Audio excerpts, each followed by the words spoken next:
sí relativo, exclusivo, si se quiere, a la materia o a los temas que yo vengo dando o algo?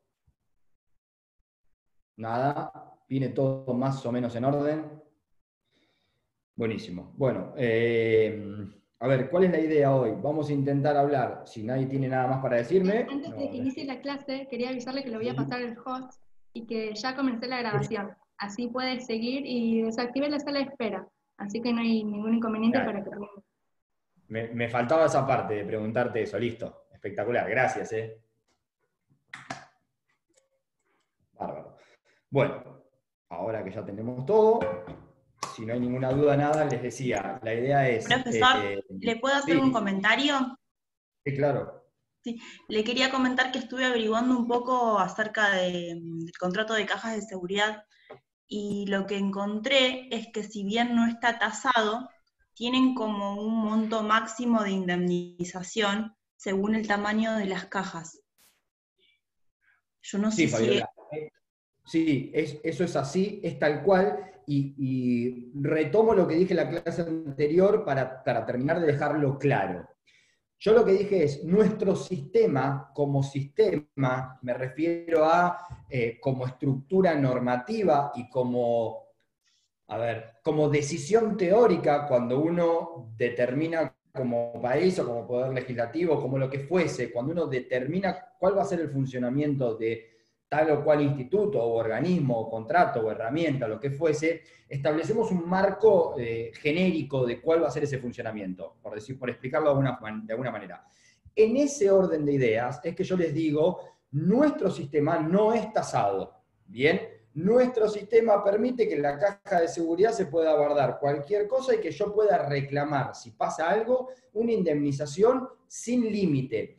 Pero el sistema, ¿pero qué? A ver, agrego, dijimos 1415, creo, que hablaba de las cláusulas exonerativas y limitativas. Las exonerativas, ya dijimos, se tienen por no escritas, o sea que no va a existir, no van a encontrar un solo contrato de caja de seguridad que tenga una cláusula donde se exoneren de responder en el caso de que suceda tal o cual situación. ¿Bien?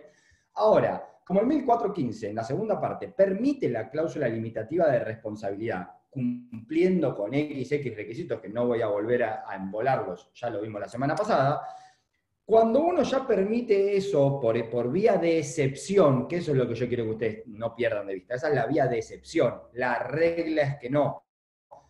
Pero cuando permito por vía de excepción algo tan importante, sobre todo de cara a la responsabilidad del banco, se los dije también la semana pasada, sin haber hecho la investigación de mercado que hizo Fabiola y que está buenísimo, digo, la lógica es que todos los bancos van a ir por esa cláusula limitativa de responsabilidad, porque es demasiado el riesgo de quedar abierto a responder por los miles de millones de dólares que alguien diga que puede tener ahí adentro, o en alguna joya o un bien, y pueda probar de qué estaba. Entonces, si el propio código me dice la regla es que no, pero me da la posibilidad de que lo limite, y la realidad es que la mayoría de los bancos se van a ir, si no todos, como probablemente dice Fabiola, todos se van a ir por la cláusula limitativa de responsabilidad. Ahora, lo que una cosa es la práctica y otra cosa es la teoría. Entonces yo digo, en teoría, tengamos en mente de que la regla es otra y la excepción es la cláusula limitativa de responsabilidad. Y como excepción, tiene que tener además ciertos requisitos celosamente cuidados, celosamente acatados por la entidad bancaria. Después veremos si en la práctica realmente se cuidan así o no. No lo sé. Digo, yo les enseño lo que dice el código y cómo funciona en la práctica también eso, y ahí es donde yo les digo, ojo, seguramente los bancos todos van a hacer uso de esa cláusula limitativa de responsabilidad, legalmente por el 1415 segunda parte deben cumplir con esos requisitos. Ya lo dijimos la semana pasada. Bien, entonces no quiero que pierdan de vista esto, que porque la práctica nos muestre una cosa, no significa que eso sea la regla. Bien, cuando ustedes tienen que hablar desde el lado del abogado, del futuro abogado, y desde el planteo jurídico de cómo está conceptualizada la caja de seguridad, la norma o la regla es lo que yo les decía el otro día. El sistema no es tasado. Ahora, como permite la cláusula limitativa de responsabilidad, todos estamos de acuerdo que evidentemente van a ir por ese lado y van a topear su responsabilidad, porque es tal vez lo más importante y lo más riesgoso que tenga el banco en esa operación, que es cuánto voy a tener que pagar si acá pasa algo, en una previsión empresaria, decir, bueno, ¿cuál es el riesgo? El riesgo es tal, entonces, evidentemente, sin dudas van a ir por el lado de la cláusula limitativa de responsabilidad. Pero, ¿queda claro entonces eso, más o menos? Clarísimo. ¿Sí? Bueno, Profe, buenísimo. Gracias. Sí. una duda, que hay uno de los archivos que subieron al campus y en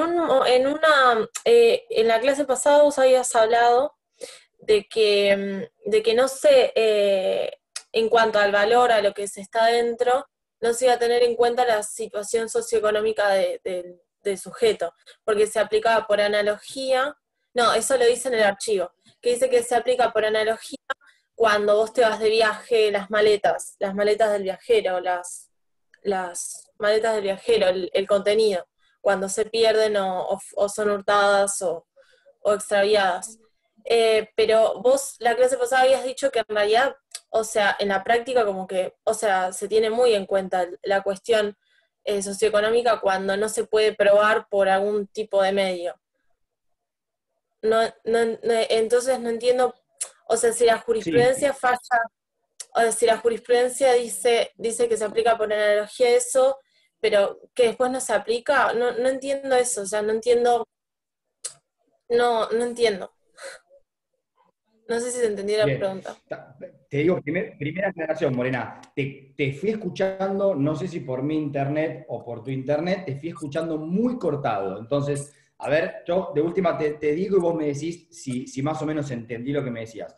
Vos me decís que de algún apunte o de algo que ahí medio que también se te cortó y no te entendí, surgiría como que no se aplicaría esto de tomar en cuenta el nivel socioeconómico del cliente a los fines de las probanzas de lo que tenía dentro de la caja. Y yo les había dicho que sí.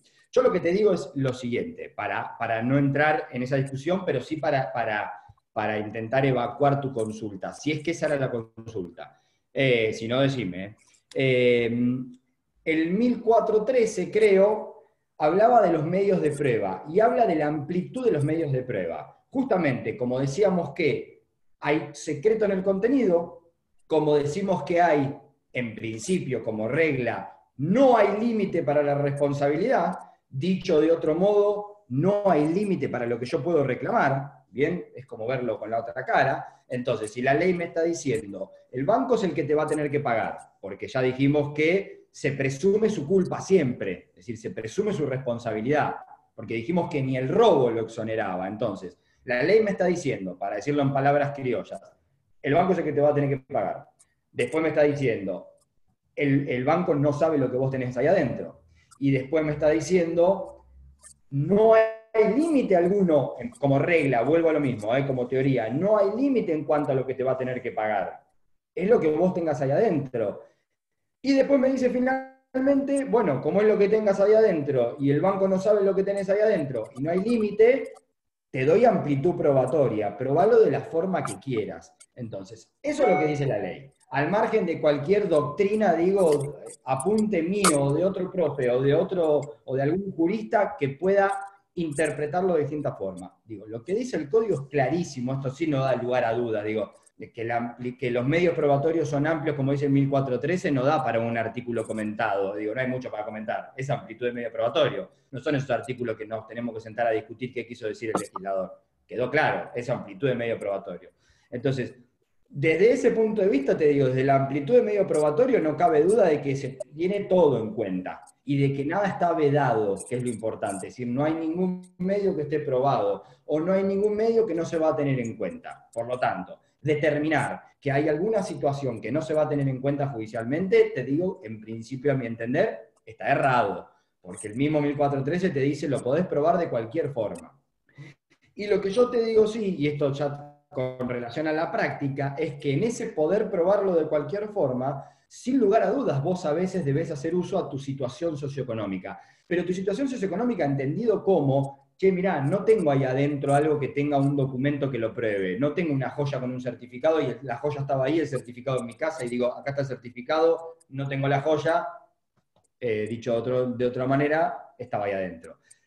Si yo no tengo algo que pueda probar con una documental, si no tengo algo que pueda probar con un testigo, específicamente del objeto, del bien que yo tenía ahí adentro, sin lugar a dudas, y suponiendo de que fuese dinero, mi situación socioeconómica va a servir de prueba. No tengas duda de eso. Digo, yo en el momento de que tengo que ir al juez, yo tengo que decir, el banco no me quiere pagar los $100.000 que tenía ahí adentro. Perfecto. ¿Usted compró los $100.000 en blanco? ¿Tiene la operación? ¿La realizó por home banking? No. Bien. ¿Y usted los $100.000 los tiene cómo? ¿Vendió algún bien? Entonces, ¿puede probar la compraventa? No. Bien, genial. Bueno, dame algo, te va a decir el juez. ¿De qué trabajabas? Y cajero de un supermercado, sin ánimo de decir nada, quiero decir por una cuestión de sueldos.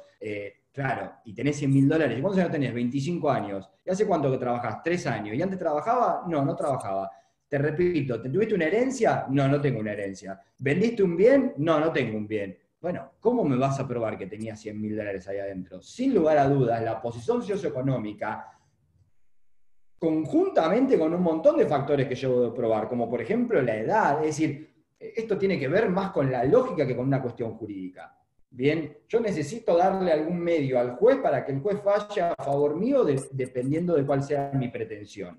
Y yo tengo que lograr sustentar esa pretensión, como en todo juicio, con pruebas.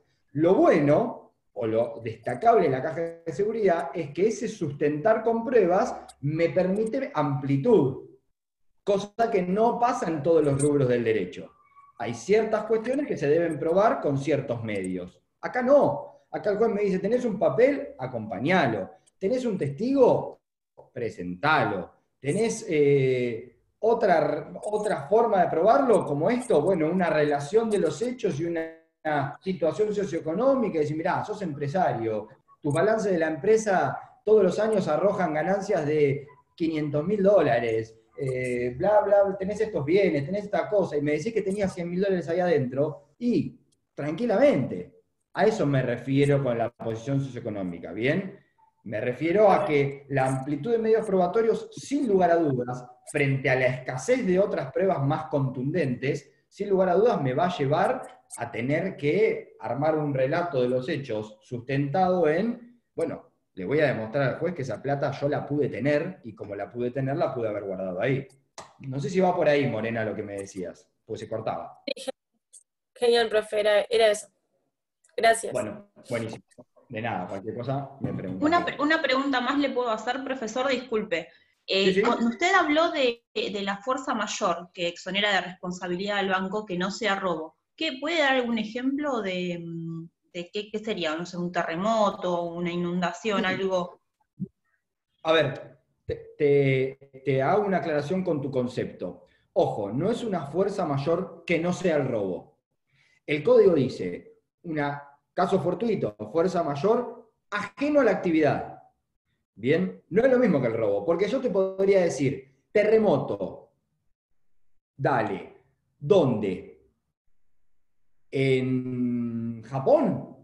¿Dónde? No soy muy bueno con las cuestiones geográficas, pero digo, ¿en algún país o en alguna ciudad que tiene terremotos continuamente? Y ajeno a tu actividad, macho, construirte un Chile, banco de una forma tal en la que sea, bueno, en Chile, sí, que sea antisísmico. Porque ¿qué les dije yo en el concepto? Que no lo dice el código, pero sí ya lo dijo la jurisprudencia. Es espacio, un edificio especialmente construido. Cuando digo especialmente construido, no es especialmente decorado, es especialmente construido, con paredes, con formato, que estén realizados de una forma que evite ese tipo de posibles situaciones. Entonces, vuelvo al principio.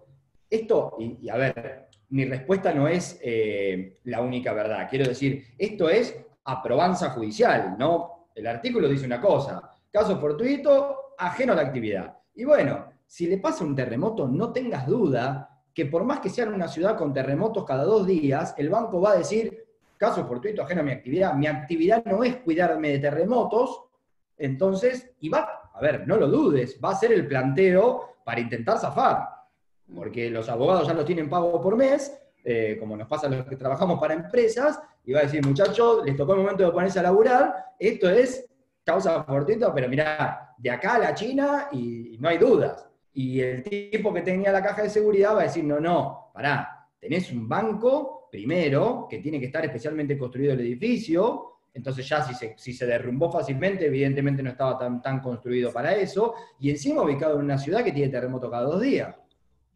¿Qué quiero decir con esto? No te puedo dar un ejemplo, Fabiola, específico. Lo que te digo es, el robo estamos seguros que no, porque nos ponemos de acuerdo los dos en que no hay duda. No porque lo diga el código, pero estamos de acuerdo todos los que estamos acá, que no puede ser nunca ajeno a la actividad.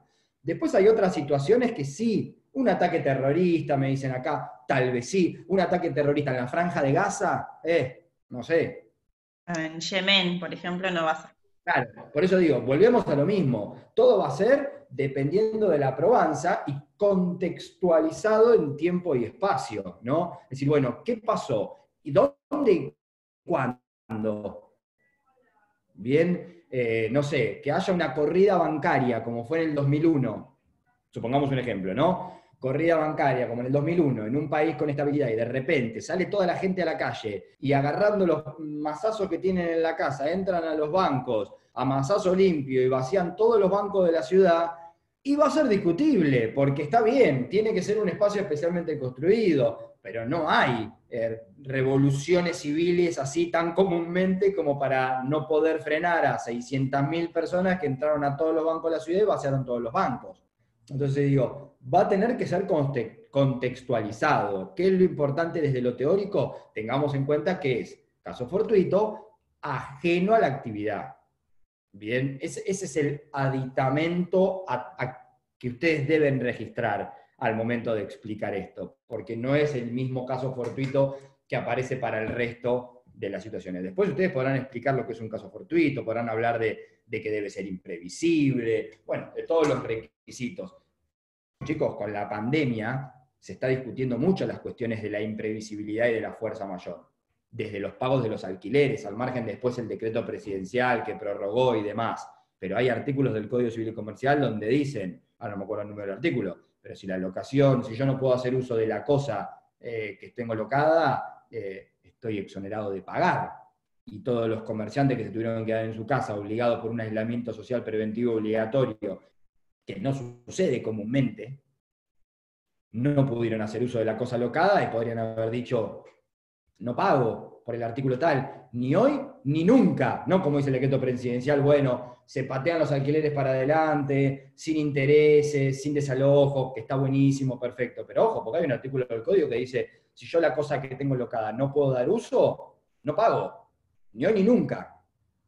Bien, entonces esto de la imprevisibilidad de los hechos se sucede hoy en día muy comúnmente con esto de la pandemia. Entonces digo, habrá que contextualizar las cosas en tiempo y espacio para poder darle un sentido. No hay un ejemplo unívoco.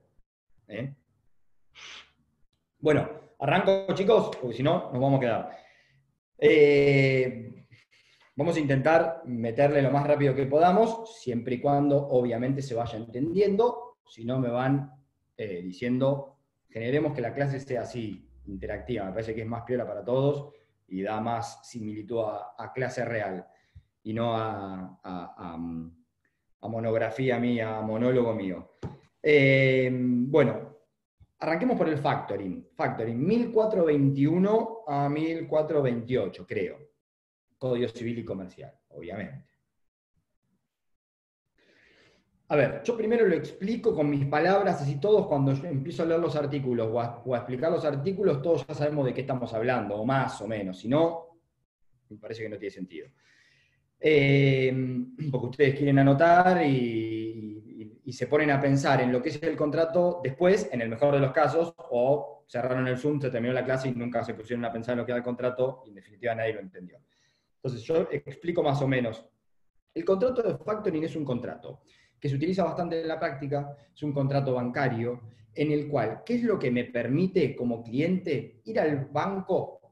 Se usa mucho para las pymes. Ir al banco con mi cartera de créditos, todos entendemos lo que es una cartera de créditos, si no, me dicen, y hablamos de cartera de crédito, no se sientan en ningún... Yo no sé qué es. Bien, la cartera de créditos es como lo contrario a la cartera de deuda, ¿bien? Cartera de deuda, cartera es como tu portfolio, es decir, como tu ¿cómo decirlo? Tu sumatoria de todo lo que, y ahí viene, si es deuda o si es crédito. Entonces, tu sumatoria de todo lo que debes, cartera de deuda. Bueno, agárrate el papelito, saca la lapicera de arriba de la oreja del verdulero y dice, a ver, le debo a tal, a tal, a tal, a tal y a tal. ¿Bien? Esa es mi cartera de deuda del verdulero, por decirlo de alguna forma. Profesionalicemos la cartera dependiendo del tipo de empresa, pero para que me entiendan. Cartera de crédito es lo mismo al revés. Saca el verdulero la hojita, otra, que le gusta leerla mucho más que la otra, que es la que debe, esta le gusta mucho más, saca la lapicera arriba de la oreja y dice, este me debe, este me debe, este me debe y este me debe. Bien, cartera de crédito es lo que tengo por cobrar. Lo que yo les explicaba siempre, el gran problema de las empresas en la Argentina, lo que comúnmente se llama la plata en la calle. ¿Qué es esto? Vendo lapicera, vendí un montón. Ah, buenísimo, tenés un montón de guita, no tengo un mango. ¿Cómo no tenés un mango? No, está la plata en la calle. ¿Por qué? Porque la tengo para cobrar. Que yo les explicaba esto de, te pago con un cheque 30, 60, 90. ¿Se acuerdan cuando hablábamos de descuento de documentos? Y el descuento de documentos es importante para factoring, ahora vemos. ¿Por qué es eso? Es decir, tengo el crédito, pero no tengo la plata. ¿Bien? Y ahí comentarios que escuchan en la calle muy comúnmente. Bien, con esto de la liquidez. Es decir, bueno, sí, tengo la plata, pero no tengo la viva en el bolsillo. Es decir, no tengo la posibilidad de ir y pagar, no le puedo pagar al empleado. Y está en la calle, pero sí, en algún lado está la plata. ¿Es mía? Sí, cuando la cobre. Bien, tengo el derecho a cobrarla, tengo ese crédito. Esa es la cartera de crédito. Entonces, paréntesis, ¿se acuerdan muy brevemente el descuento de documentos? Tengo un cheque, por poner un ejemplo, ¿no? Para que todos recordamos. Tengo un cheque a 60 días, no puedo esperar 60 días, necesito la plata hoy, voy al banco o voy a la cueva, dejemos de lado la cueva porque no está técnicamente dentro de lo que estamos viendo, vamos al banco, llevo el cheque de 100.000 pesos a cobrar en 60 días y el banco me dice, dale Nahuel, genial, nuestra tasa de descuento es de tanto por ciento, por lo tanto, acá tenés 76.000 pesos. Pero el cheque era de 100, claro, sí, pero yo tengo que esperar 60 días y vos te vas a llevar la plata. Por lo tanto, acá tenés, porque apliqué la tasa de descuento, todos estamos de acuerdo con lo que estoy diciendo, ninguna duda, aplico la tasa de descuento, toma los 76.000 pesos y yo me quedo con el cheque. Y comentario al margen de esto del descuento de documentos, recuerden que yo les dije, yo Nahuel, que llevé el cheque, siempre soy responsable de que el banco pueda cobrarlo. Bien, si cuando llega la fecha de vencimiento el banco no lo cobra, al margen de poder ejecutárselo al liberador del cheque, o que haya otros endosantes, o lo que sea, el banco puede hacer la acción contra cualquiera de ellos, o decir, Nahuel, vení, poné los 100, y vos después tomá el cheque, e iniciar el juicio con tu abogado a todos los que están en la cadena de responsabilidad, problema tuyo. ¿Bien? ¿Qué quiero decir? Yo soy responsable frente al banco. Si se quiere, primer responsable, o primero obligado al pago. Eso es el descuento de documentos. Entonces, vuelvo al factoring. El factoring es lo mismo que el descuento de documentos, con unas diferencias. Por ejemplo, primero lo que habla el factoring, ahora vemos el artículo, habla de una cesión, porque dijimos que era una cesión de estos créditos, pero basada en esto, en la cartera de créditos, no en un cheque al voleo. Esto es, yo empresa, voy al banco y les digo, muchachos, no tengo un mango, tengo un montón de guita para cobrar, no puedo, y acá viene la explicación que después les voy a hacer, no puedo, me complica, no sé, pónganle el nombre que quieran, gestionar el cobro de esos créditos. ¿Por qué? Y porque requiere a uno mandarle carta de documento, a otro llamarlo 400 veces, a otro decirle, che, mirá, este cheque me lo tenías que haber pagado hace un mes, por lo tanto, refinanciémoslo. Bueno, refinanciarlo implica hacer dame el cheque y te emito uno nuevo, y uno nuevo con un manguito más arriba, porque esto me lo tendría que haber pagado hace 60 días, entonces compensame el tiempo pasado, interés compensatorio, ¿no? Vos me tendrías que haber pagado, no me lo pudiste pagar, me llamaste, me dijiste, no, bueno, no me deposites el cheque porque me partís, no hay guita en el banco, bancame unos días, van 60 días. ¿Qué quiero decir? La gestión del cobro de los créditos, la gestión de la cobranza de mi cartera de créditos, es todo un arte, ¿bien? Que requiere de conocimientos contables, de conocimiento financiero, porque yo no le puedo aplicar una tasa de interés ni de un 2, de un 5, ni le puedo decir uno, che, está bien, te esperé 60 días, bueno, igual, pagame lo mismo que era hace 60 días. Porque entonces ahí yo también estoy perdiendo plata financieramente, así como las empresas quiebran, chicos. Empresas o los proyectos, como yo le decía el otro día, deben tener más de un amigo con un emprendimiento hermoso en Instagram que vende un montón, mallas, lo que sea. Van a ver que pero no de mala onda, digo, van a ver que el 99%, pese a que vende un montón, en 2 años ya está haciendo otra cosa. ¿Por qué? Porque no lo pueden sustentar en el tiempo, porque les falta conocimientos organizacionales, conocimientos empresariales. Y parte de esos conocimientos empresariales es esto, es el manejo contable financiero y también jurídico, ¿no? Porque en la gestión de la cobranza de los créditos, yo necesito un abogado que mande una carta de documento, o que haga un acuerdo, o un contador que me liquide, o un contador que me diga, primero paga esto. Bueno. Entonces, el factoring lo que tiende es a solucionar un poco esa cuestión. El banco, que sí es una empresa con esos conocimientos, que sí es una empresa que tiene ese respaldo administrativo, de gestión, contable, jurídico,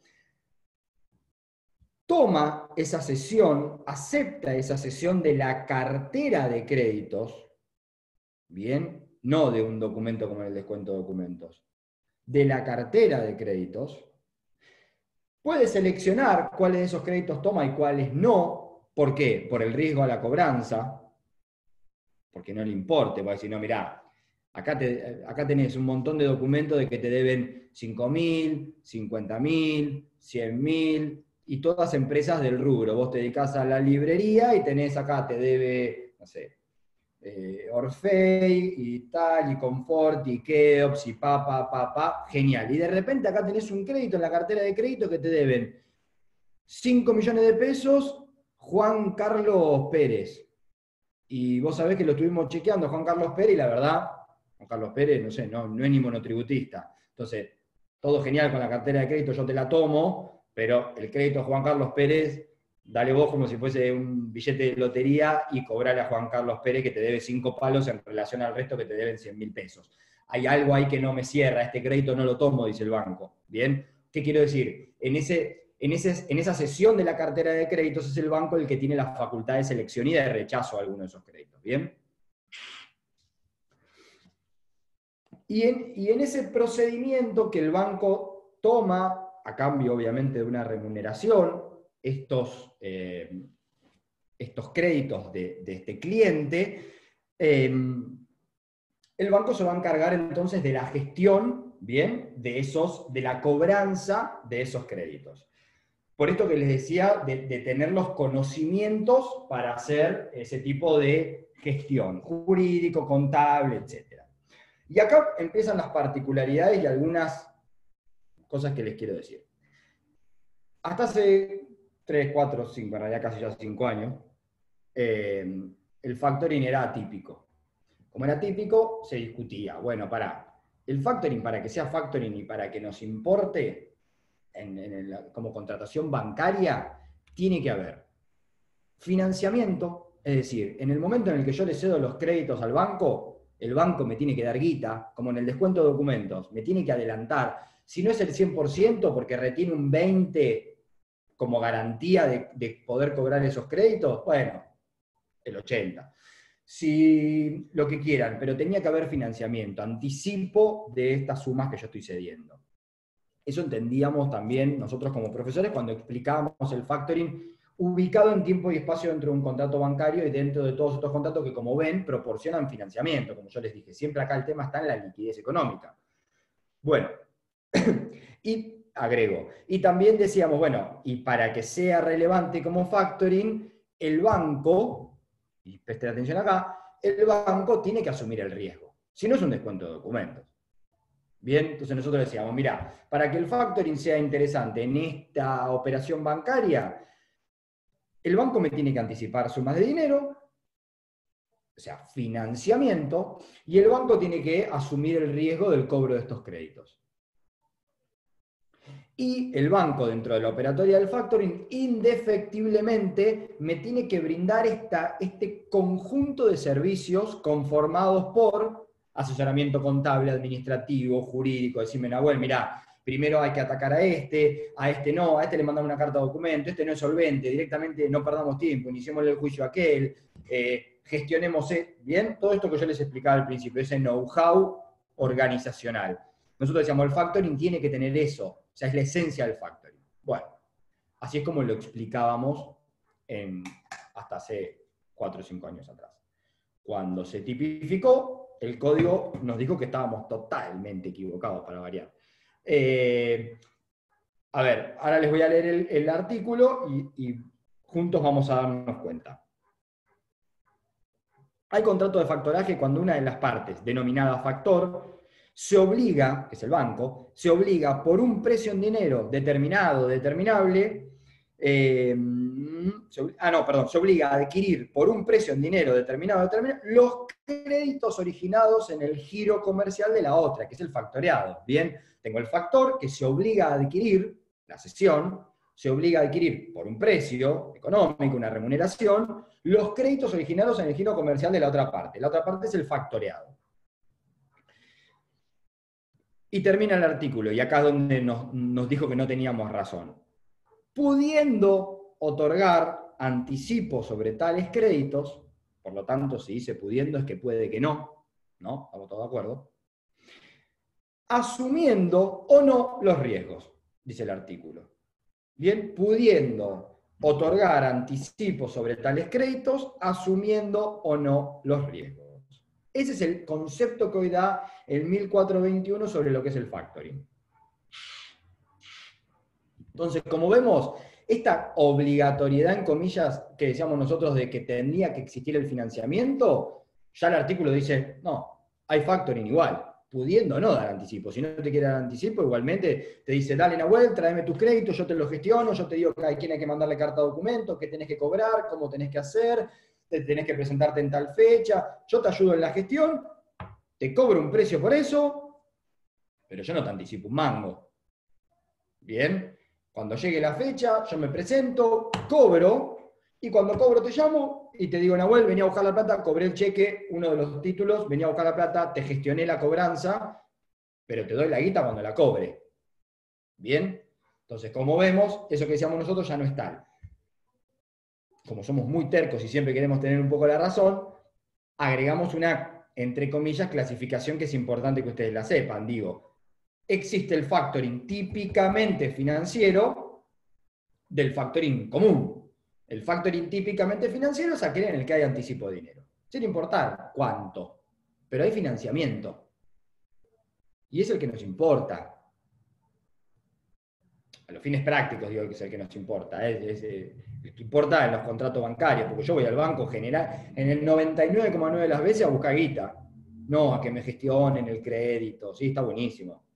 Pero yo voy a buscar plata, a que me anticipen plata. Pongámonos en la realidad de la Argentina.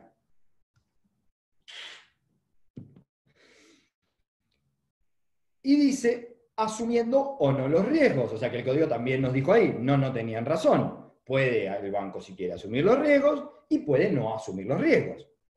¿Bien? Y esto que también nosotros decíamos, bueno, pero el factoring indefectiblemente tiene todo este paquete de servicios que brinda al cliente de asesoramiento en todas las áreas, bla, bla, bla, bla, bla. El 1422 también nos dice que estábamos equivocados, porque dice, otros servicios, dice el 1422, la adquisición de los créditos puede ser complementada con servicios de administración y gestión de cobranza, asistencia técnica, comercial o administrativa respecto a los créditos cedidos. Puede. O sea, que puede que no. Bien. Repito, más allá de lo que dice el código, sí es verdad que en la práctica seguimos manteniendo lo que nosotros decíamos cuando era típico. Digo, el factoring que efectivamente tiene más virtualidad o más efecto, más peso, es justamente el factoring en el que tiene un anticipo de dinero, hay financiamiento. Con respecto a la asunción del riesgo, bueno, ya ahí puede haber diferencias, puede haber factoring que no, y estamos de acuerdo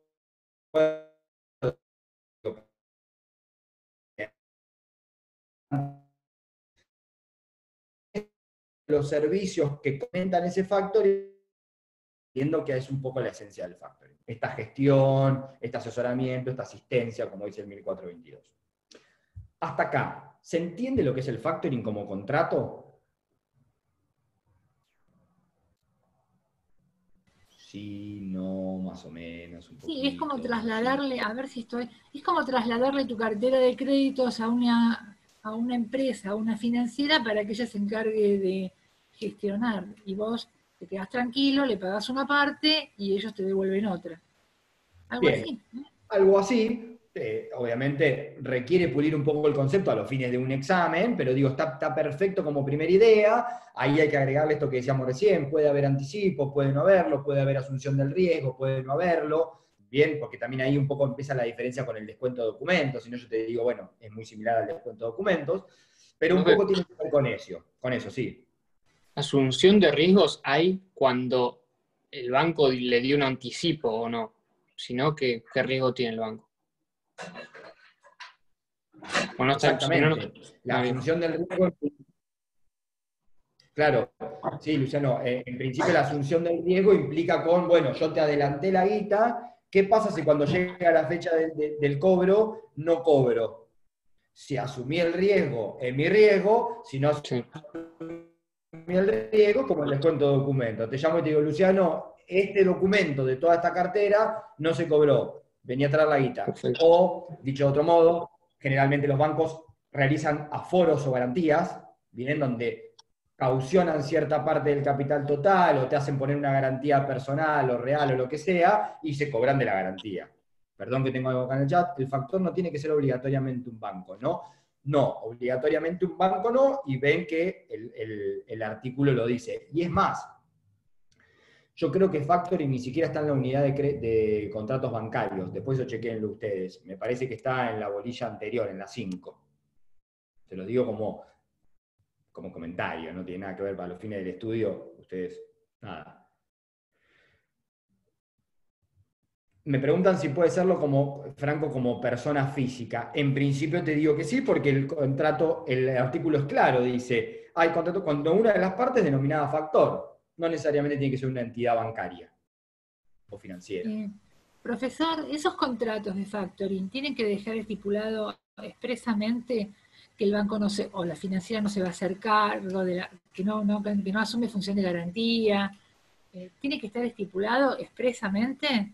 Sí, claro, Viviana, porque ni siquiera a ver, ayudando al análisis con vos, digo, ni siquiera es que surge una regla del código. Si surgiera una regla, yo te digo, mirá, si lo querés estipular o no es tu problema, ¿qué te va a pasar? Lo que tenés que saber es que si hay un problema, el juez va a decir, ¿lo acordaron? No, entonces no vamos a la regla que diga el código. Bien.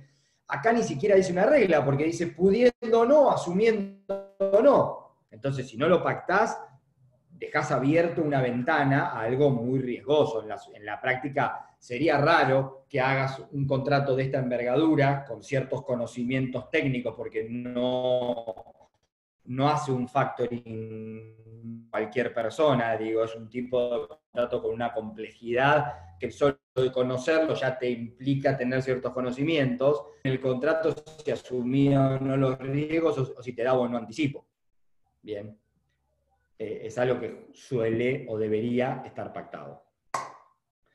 Bueno, sigo. 1423.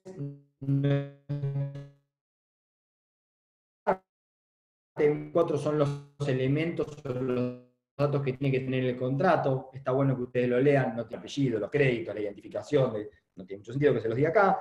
1425, efectos del contrato, dice el documento contractual es título suficiente de transmisión de los derechos cedidos. Eso también está bueno, es un artículo que da una claridad sobre todo a lo que sucedía cuando el contrato era, el contrato era típico.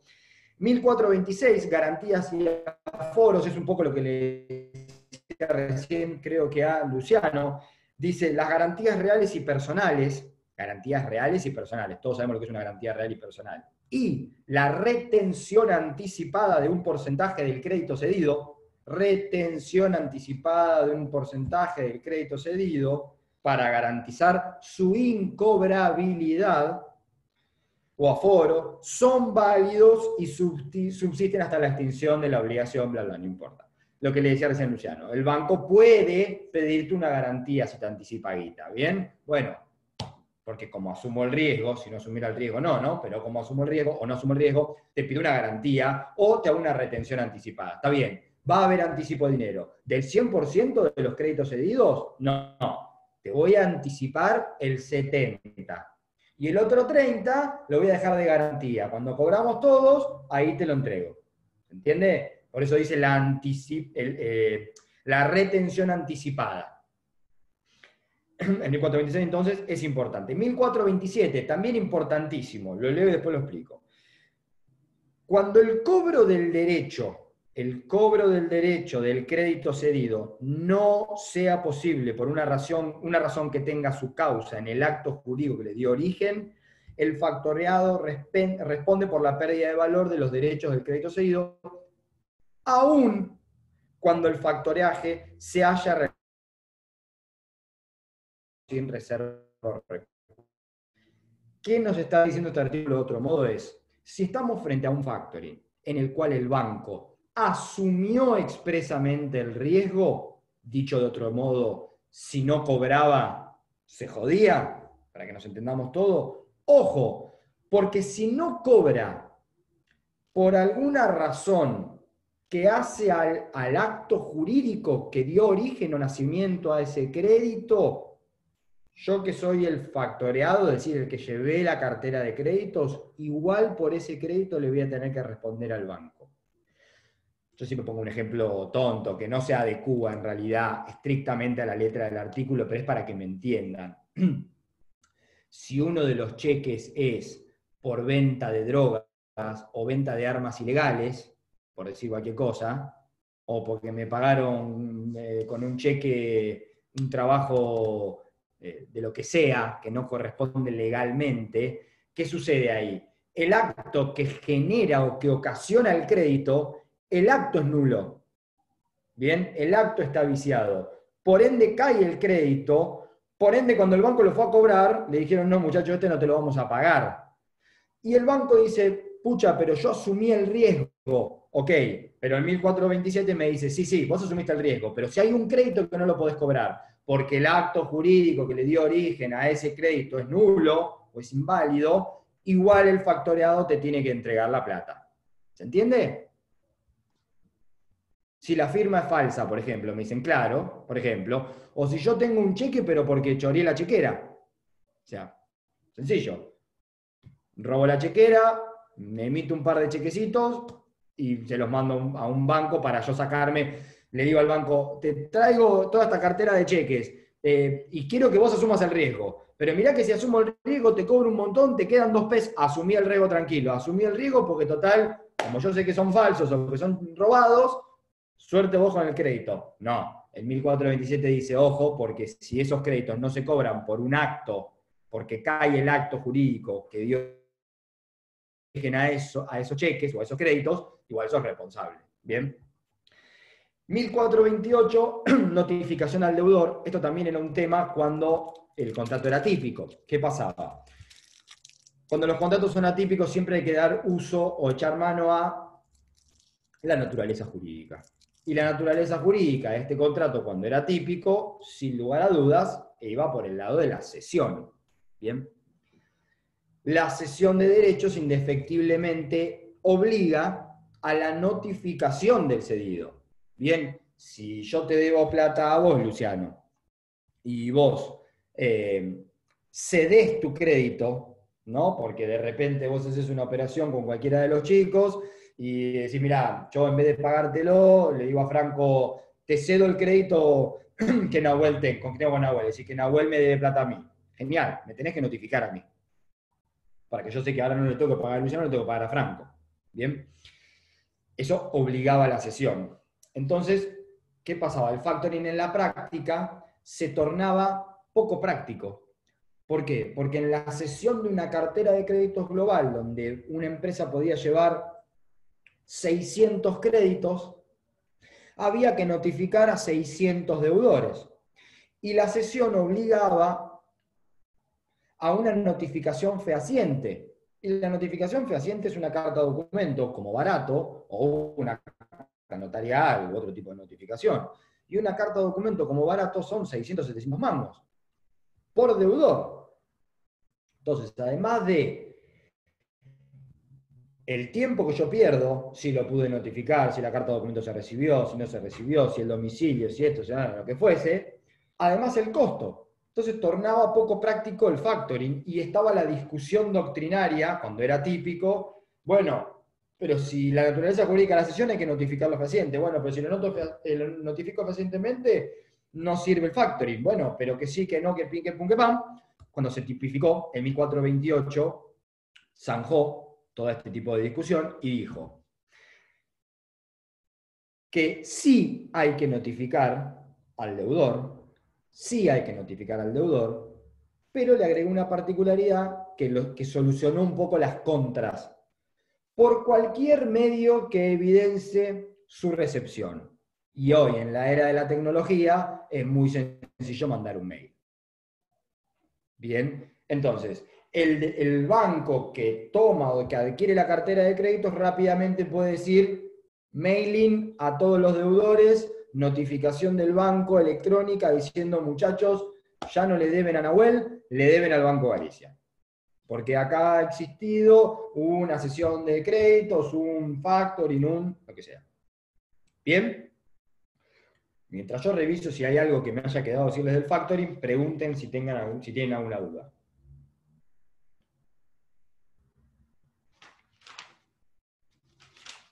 Pero qué increíble, ninguna duda de un contrato tan complejo como el factoring.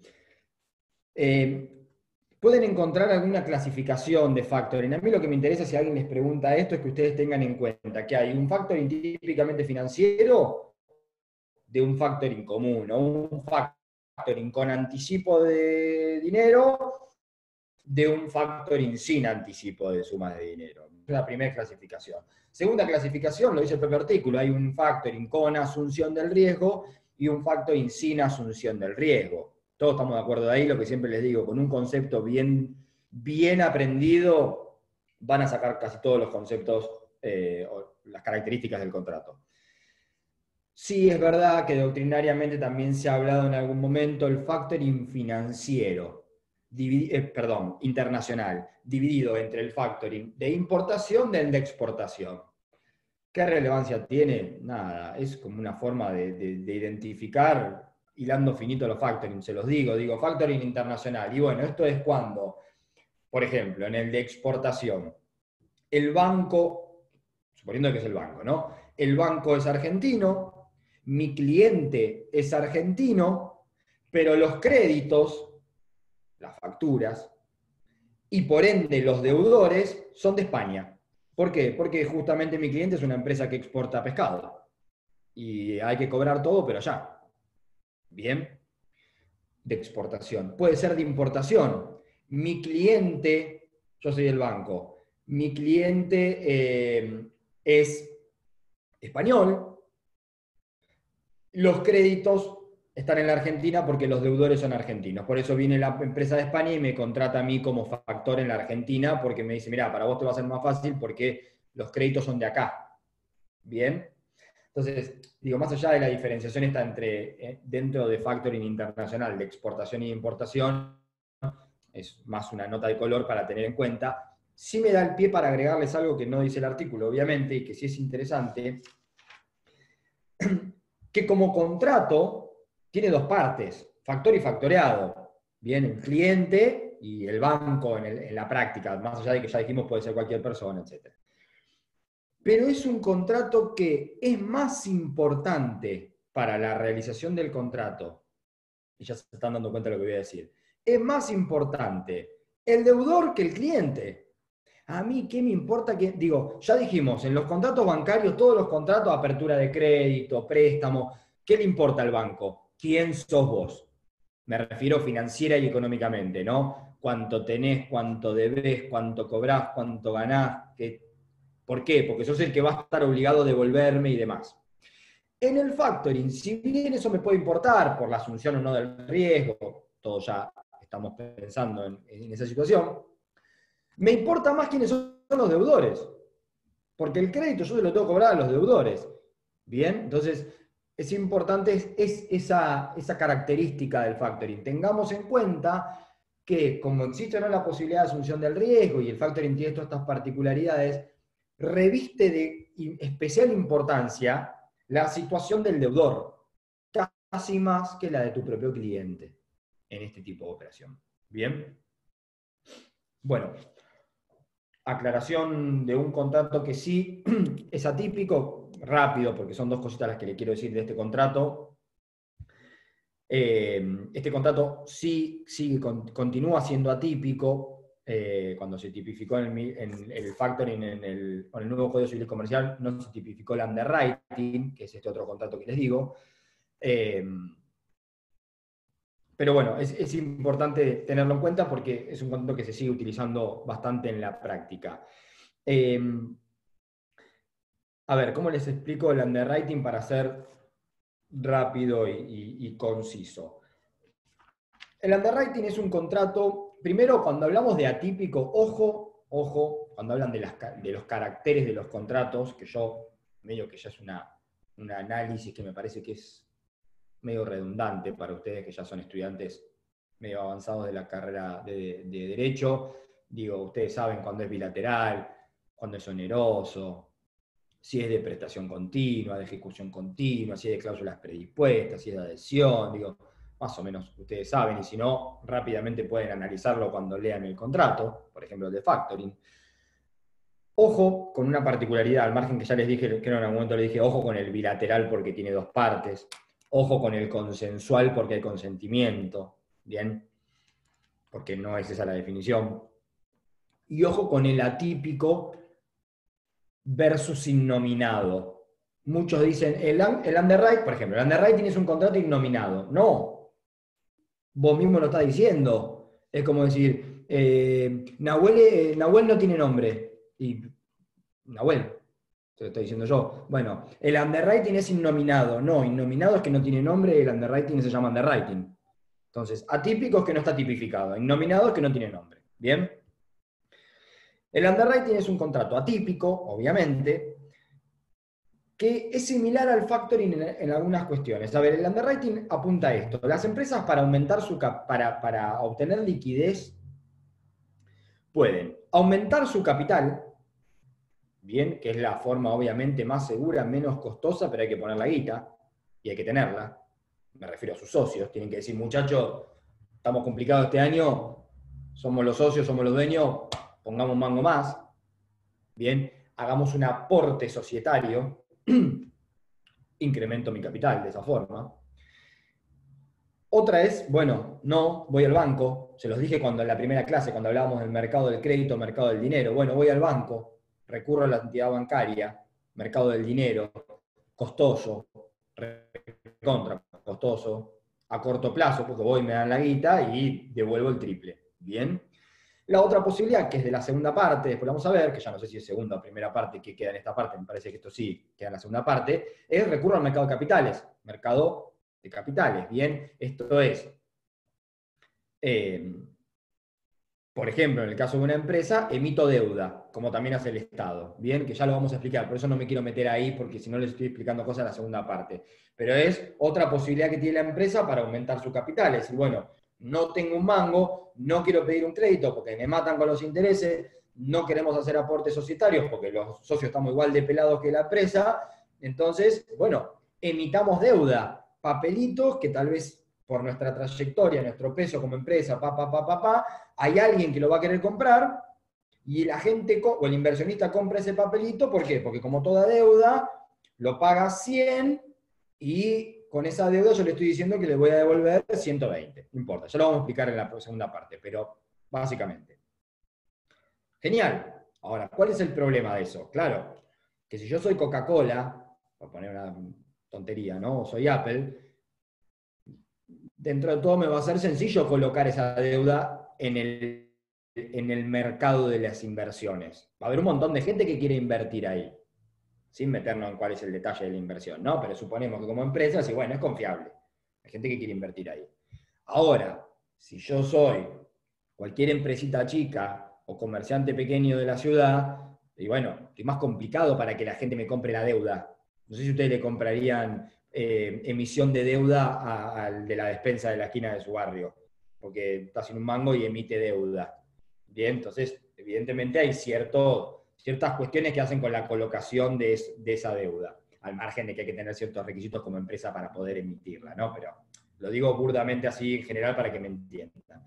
El underwriting viene un poco a solucionar ese tema. El banco, igual que en el factoring, que sí tiene ese respaldo, esa trayectoria, ese know-how, esa asistencia técnica, financiera, contable, administrativa, de gestión y de todo lo que les gusta poner, bien, que sí tiene todo eso, me dice, bueno, hagamos un contrato de underwriting. Vos emitís la deuda y yo me encargo de la colocación en el mercado. ¿Bien? Y ahí, al igual que en el factoring, y acá sí, como sigue siendo atípico, volvemos un poco a la discusión y al comentario que yo les hacía en el factoring, acá sí está el tema de, bueno, anticipo de dinero, no hay anticipo de dinero, porque si yo tengo que esperar a que vos coloques toda la emisión de deuda en el mercado, es una cosa, es como en el factoring, si yo tengo que esperar a que vos cobres todos los créditos y me vas pagando conforme vas cobrando, es una cosa, no hay anticipo, no hay financiamiento, no sé si me interesa tanto, o sí, bueno, es una opción. En el underwriting lo mismo, me vas a dar toda la guita y vos te vas a encargar de colocar la emisión, me vas a ir dando la guita conforme vayas colocando la emisión, ¿cómo lo vamos a hacer? Repito, es atípico. Bien. Y el underwriting, desde la práctica, tiene 3 tipos de underwriting en relación a esto. Underwriting a mejor esfuerzo. ¿Qué significa mejor esfuerzo? El banco se obliga durante un tiempo determinado a la colocación de esa deuda en el mercado.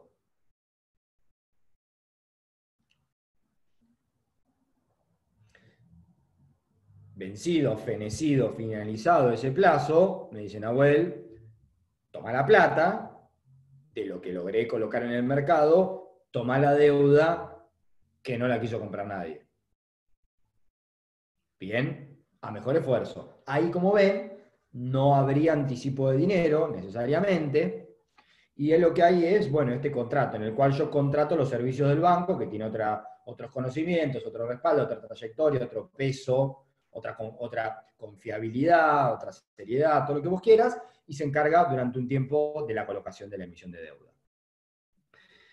La segunda opción, como creciendo, si se quiere, en jerarquía, es el underwriting stand-by, como el medio.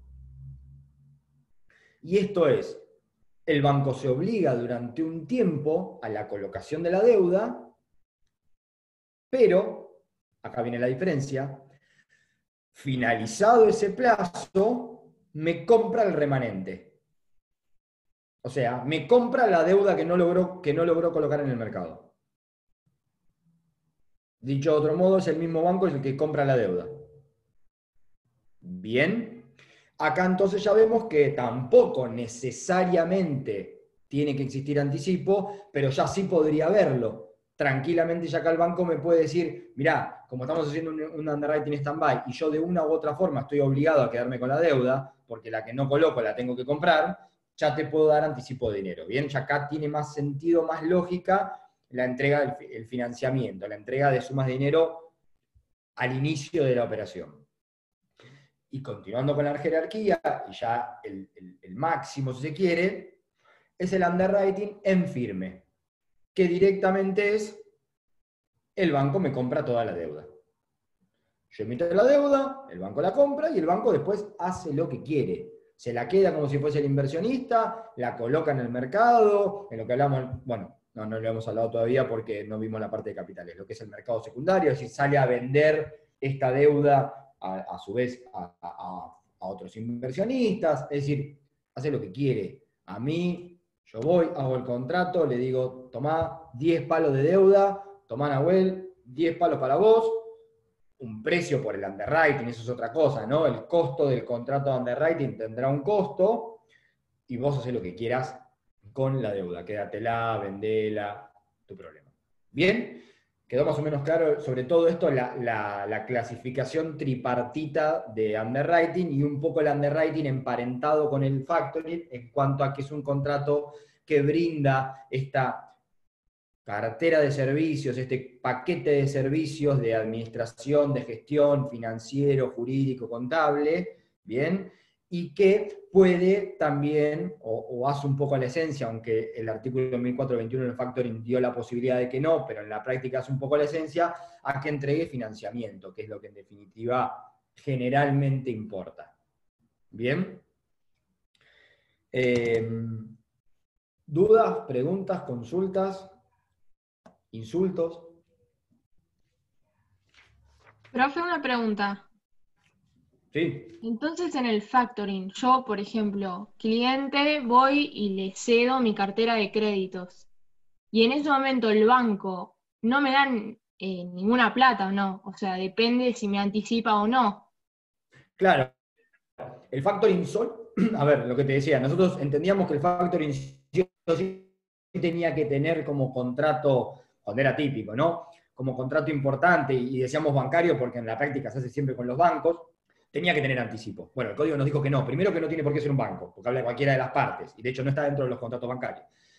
Segundo, nos está diciendo, puede haber un anticipo. Yo te puedo brindar los servicios de yo encargarme de cobrarte los créditos, porque vos me decís, mirá, yo me dedico a vender equipos de mate. La realidad es que ponerme a cobrar créditos, gestionar y demás, tendría que tener un departamento financiero o jurídico financiero. No lo tengo, soy un pequeño emprendedor. Entonces prefiero gastar un manguito, pagarle al banco, decirle, llámame cuando tenga la plata. ¿Bien? Bien, Y ahí pero está vos, bien, digo, no hay anticipo. Llámame cuando tenga la plata. claro, pero vos al cederle eso le pagás un pequeño precio que sería por el servicio ese del conocimiento del banco. Exacto. Y después depende si te da la plata antes o después de cobrar, va a ser o típicamente financiero o normal. Exacto, y obviamente va a cambiar el precio, digo, no es lo mismo que el banco me diga, bueno, ¿cuál es el servicio que te voy a prestar? El asesoramiento, bueno, te cobro por el factoring, no sé, 1.000 pesos por mes, genial.